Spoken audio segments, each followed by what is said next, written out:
Less than 30 minutes ago, Brandin Cooks has become a New England Patriot. The deal involves a first round pick and a third round pick, which is sent over to New Orleans. And then they evolve. New England will get Cooks and a fourth round pick.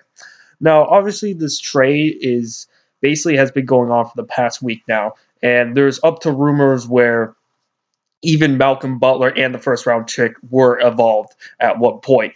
And I look at this trade, and obviously New England needed to work on their athleticism and made a lot of sense there. And I think he could be a very good fit in New England.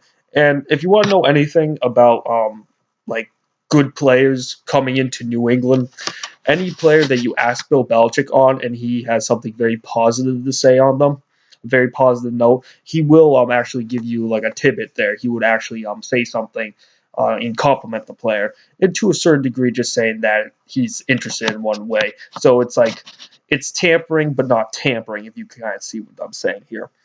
Now, when it comes to this trade, I think New England has gone crazy. Obviously, they just traded for Cody Ely today for their second round pick, for Cody Ely and the Carolina Panthers third round pick. So that's an interesting spot there. And Cody Ely is one of those players. If you remember him from the Super Bowl, I think he got like three or more sacks on Peyton Manning.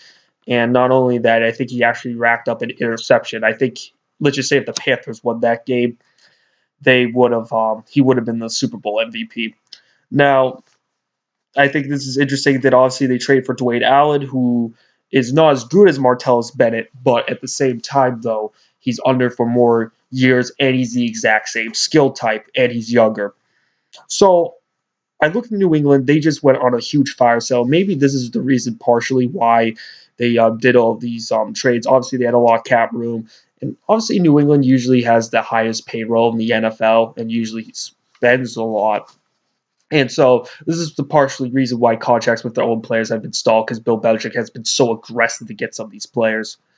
And when I look at Hightower might become a Tennessee Titan, but I'm thinking he's going to stay in New England. I think Bill will get him something there. And then Malcolm Butler, I think signing Stephon Gilmore to that huge contract. Obviously, Stephon Gilmore, he's a top 20 cornerback in my book, top 20, top 30.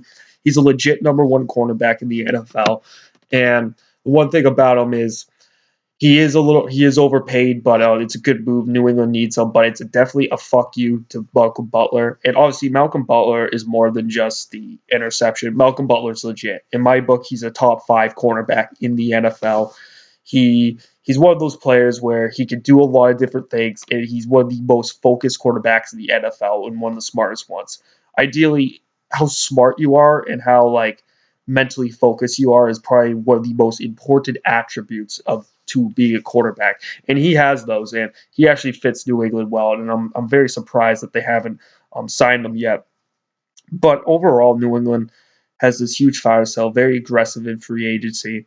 And when I look at this, New England is probably looking like to be the favorites. And I think I'm surprised because a lot of people don't expect New England. They expect just to re-sign some players and maybe get some players through the draft or something like that, and maybe get some like decent like B minus players, not like a Brandin Cooks kind of player, not a Stephon Gilmore. So when I look at this, New England's definitely intimidating here, and it's very surprising that it's not the Cowboys or the Seahawks or some team that just gets this guy, because New England's a very conservative franchise that mainly focuses on the on their own players and mostly favors their management. And I find it very surprising that they gave like a guy like Stephon Gilmore a huge contract. So overall, New England has had a very good offseason, and usually they're not too open on the first day. And just as a final note, I'm sorry that I wasn't able to report on day one of free agency, aka yesterday. I did not have time to, and honestly, I would have done it. So don't get me wrong there. Sorry, guys. Here's the update. All right.